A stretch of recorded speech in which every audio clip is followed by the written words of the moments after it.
I'm just gonna demonstrate a quick wet on wet technique that you might wanna use for your background of your color wheel design. It's just a way to add some interest if you have a big blank space. So first thing you do, just like it sounds, wet on wet. So you have to wet the paper before you add the wet watercolor paint. And so even though this is clear, you are gonna paint with it. I just drew a flower design right here. You're gonna paint the water just like if it was color. You don't wanna get it inside where you don't want this color technique to be, because the water is gonna carry the color and it's only gonna go where the water is. So if the water isn't there, it's not gonna go any further, it's gonna stop. You just wanna paint a small area at a time, because once it dries, it's not going to blend together. So it's hard to see, but I painted this a little space around the flower. All right, then you're gonna really have to choose either warm or cool colors, because if you mix any other colors together, it's gonna turn brown. And here I just kind of drop in some color. You can do dots, you can do lines, just where you have the water. I have some just little spaces here. You can definitely make them a little bit bigger. Clean your brush before you add another color, purple. Purple's a cool color, so if blue and purple mix, it's okay. They're close to each other on the color wheel.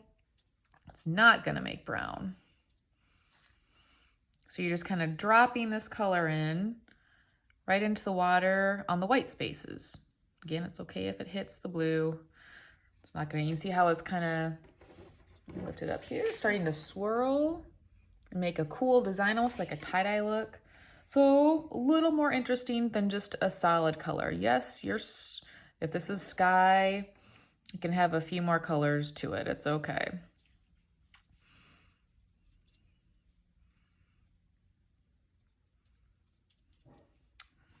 All right, looks like I need to clean my brush good and add a little bit more water.